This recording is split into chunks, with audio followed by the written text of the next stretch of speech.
ang katawan ni Kristo? Ngayon nakasulat sa Bible pangalan ng pag-enter niya. Name of my God, name of the city of my God. Revelation. Ang sabi ko sa Revelation, yung Jerusalem. Ngayon, kung katawagan, marami rin yung katawagan. So, yung nabanggit lang na pangalan by sabi sa Bible verse, yung nakasulat dun sa Revelation 3. Okay. Yung katawan ba ni Kristo, nasa langit na o nasa lupa? Ang katawan ni Kristo ay nasa lupa, yung bagong tipan na banal. Okay? Yung patay, siyempre nasa libingan ng katawan, yung kaluluwa at spirito, nasa presensya niya.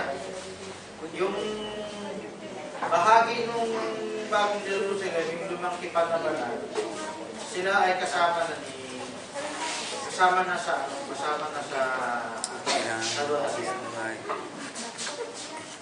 Pati Francis, pamilinaw lang ha. Ano ba pagkaintindi mo sa katawan ni Kristo ng Francis, pati palakas rin ako sa merong katawan ni Kristo dito sa bilang iglesia. Meron din, of course, yung pangpalawag na napapatid. Universal. yung katawan na bagay, hindi siya yun. Ay, nag-record. Para ma-record. Kasi hindi kayo maingay, ma-record din kayo. Sige. Hawakan nyo lang yan. Ako na lang maghahawak nito. Pakibaba yung base. Yes, sa makatuwid, isa lang yung tinatawag sa body of Christ. Okay.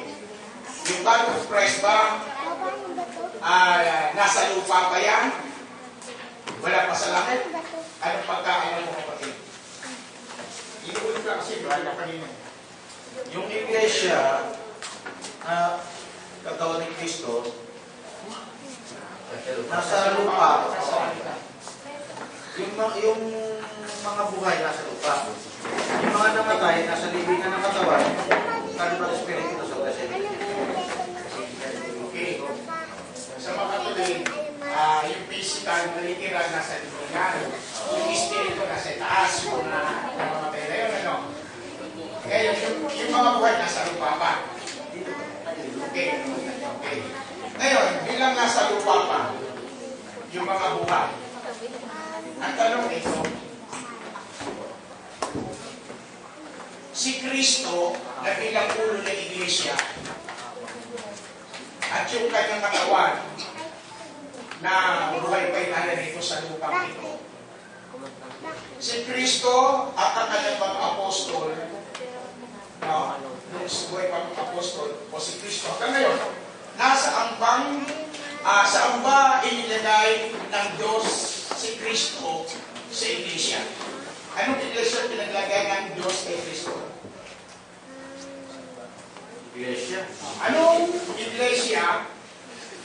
iglesia ang pinaglagyan ng Diyos kay Kristo? Para maganda yung record ko. Okay. Anong iglesia pinaglagyan? Ng Diyos kay Kristo. Yung tinubos siya. Isang katawan, yung isang iglesia, yung tinubos, yung mga nanampalataya, yung mga tumanggap sa kaligtasan. Anong iglesia na yun? May pangalan ba yun?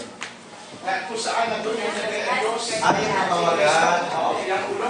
may tawag na iglesia ng Diyos, iglesia ni Kristo, iglesia ni Kristo, mga mananampalataya, mga katawagan na yan. Actually, ating mabasa sa Isaiah 28:16, ang sabi doon ng Diyos, ilalagay ko ang panulukang bato sa Sion. Sa Salmo 2:6-11, Salmo chapter 2:6-11, ang sabi naman doon, ilalagay ko ang aking hari sa Sion. Yung nabasa natin kanina, sa Romans 11:25, ang tagapagligtas, nandiyan sa Sion. Yan ang pangalan ng iglesia, na iyan rin ang New Jerusalem. Kapatid, sandali lang ha. Pwede ba siya tatanungin ko? Hindi. Ako ngayon eh. Kung pwede kayo magtanong lang kami. Kasi ganito, Pero hindi ko na-record. kasi si brother, nakukuha ko kung anong iglesia ang kanyang pinalalagyan, yung Church First Home. Yung iglesia ng pangalan, yung pinakawala sa langit. Yun ang yung uso ko siyang tanongin. Pero hindi itong time. Magtanong kayo sa ibang paksa na lang muna, pero pwede kayo mag-share pagkatapos. Pero sa kapatid ng Francis sa iba, payag kang iisagang ang iglesia. Opo. Sinabi ko naman kanina ba, isang katawan, isang iglesia. Ngayon pero sabi ko pa kanina, sinabi ko rin noon, maraming katawagan. Maraming katawagan. Sabi kita. Kung ang bride o wife ni Christ, maraming katawagan, ibig sabihin maraming pangalan. Ang bride ni Christ o wife, may maraming pangalan nun. Kanina nasagot ko, yung sentang pangalan sa Bible na nakasulat ay yung Revelation 3:12. Ngayon, kung hindi yung nakasulat sa Bible, kunwari sarili ng ating term ng pangalan, okay lang kung sa ganyan ang paliwanag ng tao. Okay rin lang sa akin yan. Sa akin ganito. Hindi ko, pag sinabi kong katawagan, yung katawagan pwede mong sabihin pangalan, pwede hindi. Kasi ang katawagan, not necessarily pangalan yun. Sus kapatid ha? Kasi Kasi pag sinabing pangalan kasi, ano siya? Okay, define mo lang yung pangalan. May gamit ng sentang pangalan na exclusive. Isa lang siya. May sabi niya, official. Ngayon, meron din gamit ng salitang name o pangalan na ibig sabihin katawagan. So, hindi ako nagdodogmatic paano po i-define yung santang pangalan, gagamitin yung santang pangalan. Kunwari, yung mga legalistic lang sa nakasulat, yung alam ko yung Revelation 3:12, siya nakasulat, na kanyang pangalan ay tatawagin gano'n. So, pero, hindi ako legalistic na yung santang name ay pwedeng gamitin katawagan din. Kasi maraming katawagan din. ang aking binubukto ko kapatid ha? Yaman iisa ang katawan ni Kristo. Natural. Hindi marami yung pangalan na katawan ni Kristo. Isa lang yan. Yun ang opisyal. Kasabi din sa kapatid, opisyal. Parang ano yan eh. Sa literal. Halimbawa sa literal. No? Si kapatid na dito, meron siyang wife. May asawa siya. Pag tinanong mo kapatid na dito, ilan ba ang opisyal na asawa mo? Literal ha? Isa.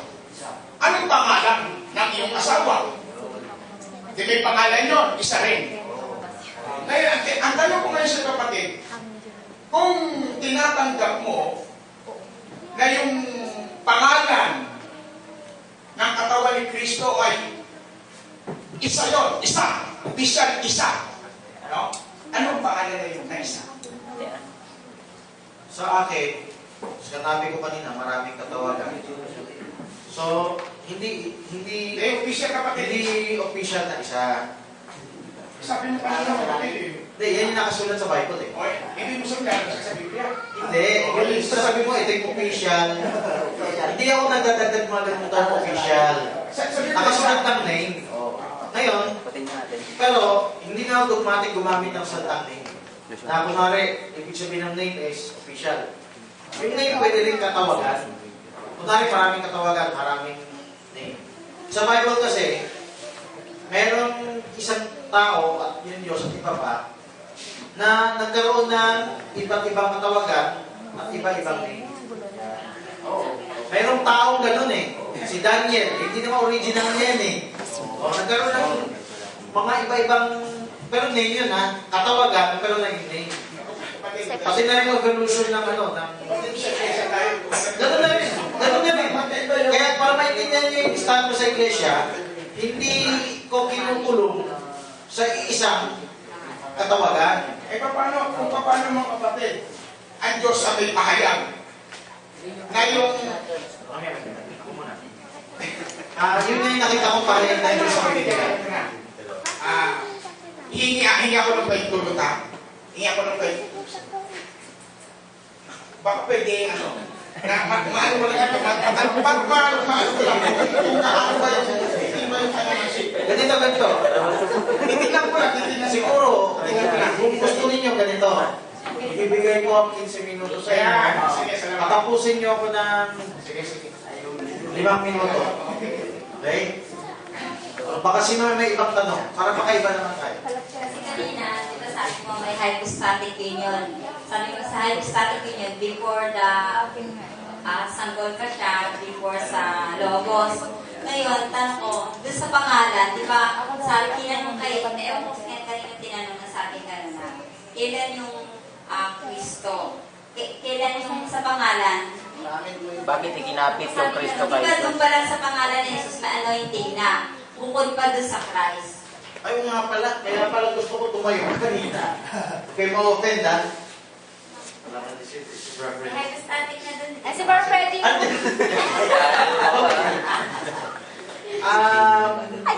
Siyempre, tinatanong kayo, no? May mga sagot, siyempre, gusto ko sana makatulong. Pero, siyempre, hindi ako pinagsalita eh. Sabi, huwag ka na. Di wag na muna ako. Ngayon, gusto ko sana naisulat ko Kasi yung may mga sagot sila na yung ano. Sandali. Gusto ko maalala yung mga kanina. Yung worship, sino na tinanungan ng worship? Pareho ba yan, no? Yung worship, nalimutan nyo, Yung word at saka sheep, biblically, hindi lang sa loob. malawak ang gamit. Kung nga rin, nagkasundo kayo, isa lang ang i-worship. Mag-opinion ako sa paliwanag niyo, Birmingham. Na pupunta kang paliwanag mo sa extreme oneness. Maganda sa tingin na extreme oneness. So, kumbaga, naku-corner ka eh. Naku-corner ka sa isang ano.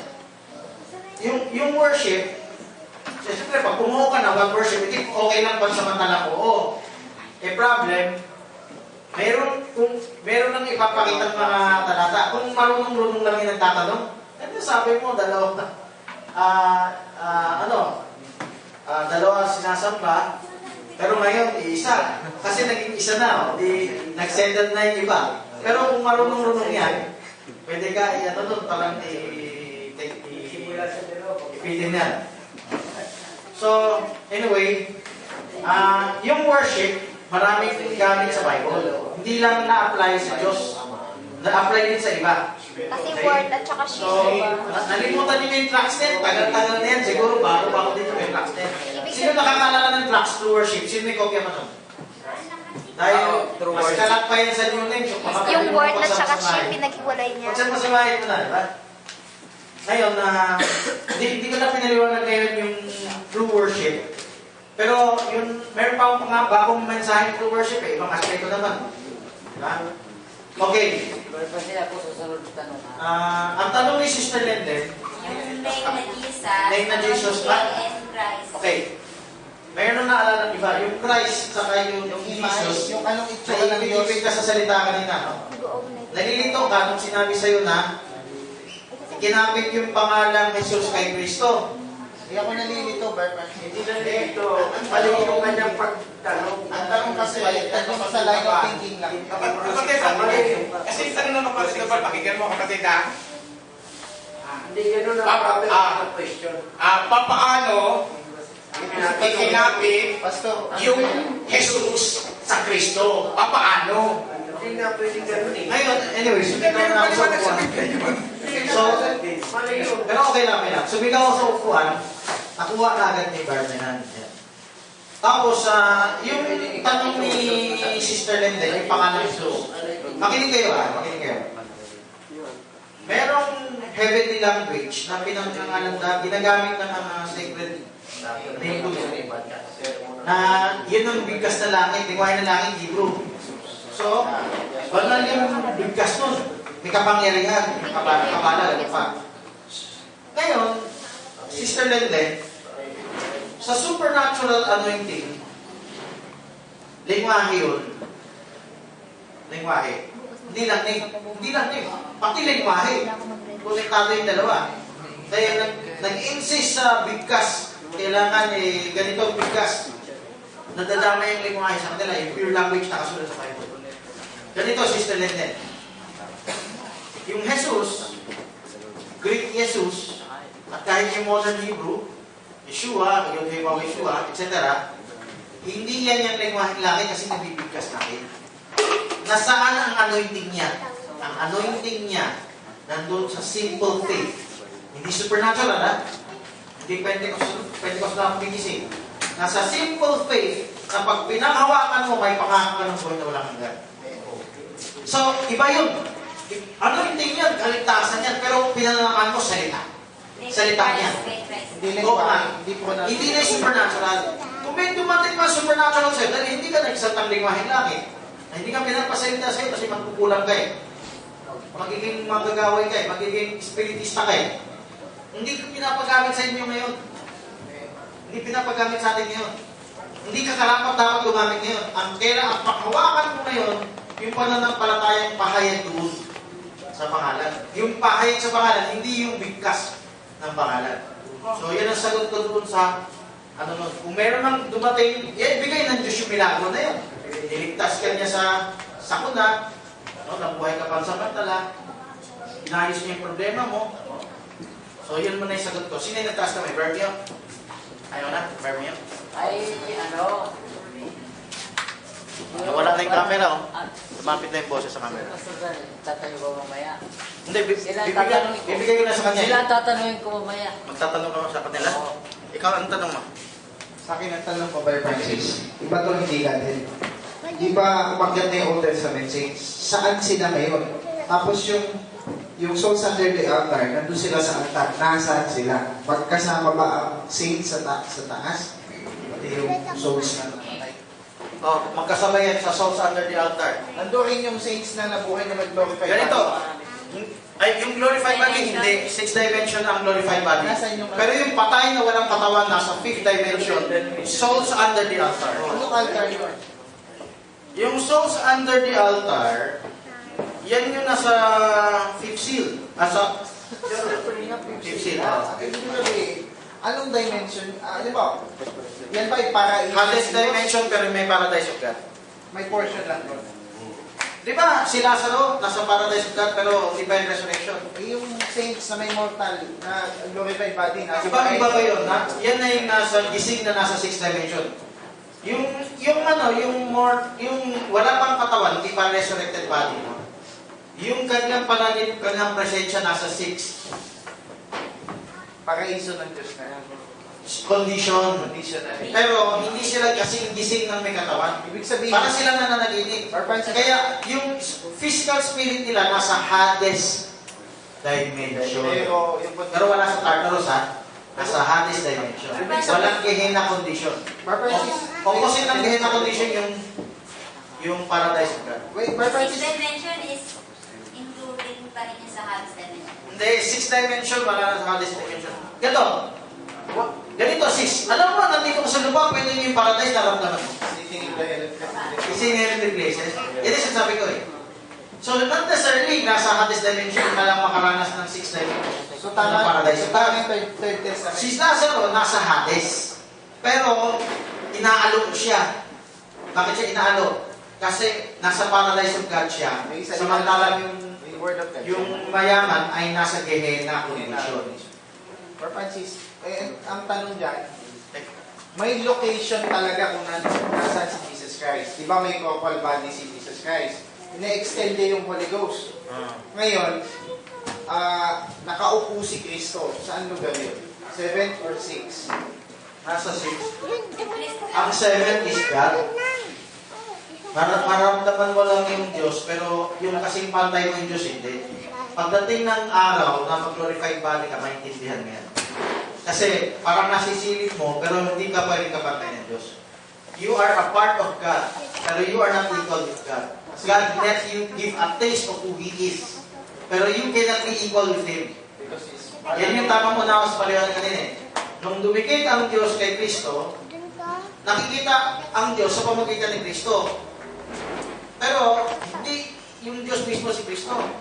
Kasi ang Diyos na lahat kay Kristo, nagpahayag through Christ. So nakita mo ay theophany, hindi pa yung theo. Hindi pa yung theo. Yung theo itself is seventh, parang unlimited yan, parang seventh day, unlimited yan. Okay, ibibigay ko na sa kanila. Okay lang na sa'yo ba? Kakainin ni ilang minuto mo? Yan. Tatanong lang yan. Tungkol sa he. Ay, pumapalis. Kasi kung siya yung Basta yan. sa first,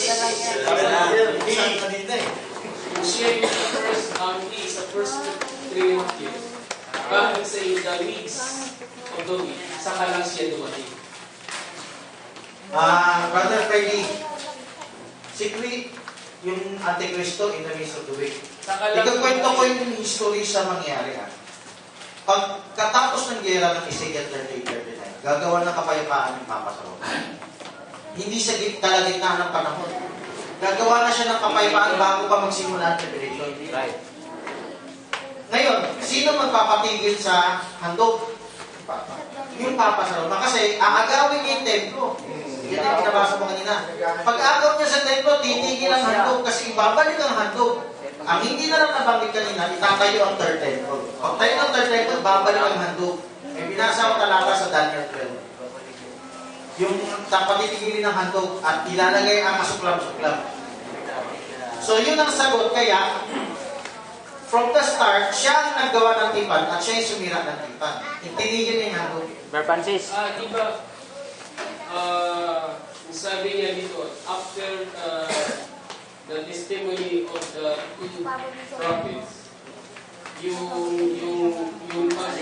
sabi niya, matitigil na. Ngayon, pag natigil na, sabi niya, may darating. Hindi ba yun yung tigil na yun? Yung power of authority na ibinigay ni Kristo sa dalawang propeta, yung akin na yung represent is Moises ni Elijah. Yung power Hindi nga pinatigil ni Kristo yung hain. Ang nagpatigil yung Diablo. Kasi pinatay yung dalawang propeta. yung kapangyarihan ba ng ano? Bakit patigil? Bakit ito yung kapahintulutan? Pinahintulutan ni Kristo, kaya siya yung nagpatigil. Baka yung gusto mo sabihin? Hindi, ang point, sabi niya, after the 1,260 days, yung hain, sabi niya ngayon, matitigil na. Now, kung matigil na siya, ibig sabihin yung sinasabi sa Revelation chapter 11 verse 1, yung labas ng templo. It is the time of giving doon sa the peace na mag-government sa buong mundo. Pwede mo sabihin yan. Saka next time talakayin ko yung New World Order. One World Government. Pero, ang gusto ko na sabihin, yung Revelation 11, first 3.5 years pa yan, hindi pa natin take over ng beast yan. Hindi pa masasako. Sa dulo ng 3.5, saka mag-take over. Okay, 5 minutes lang, pasensya. Kaya na ng 5 minutes. Bibigay ko yung 5 minutes sa inyo. Tapos, tapos yan, closing prayer, no? After 5 minutes. So, para may moderation,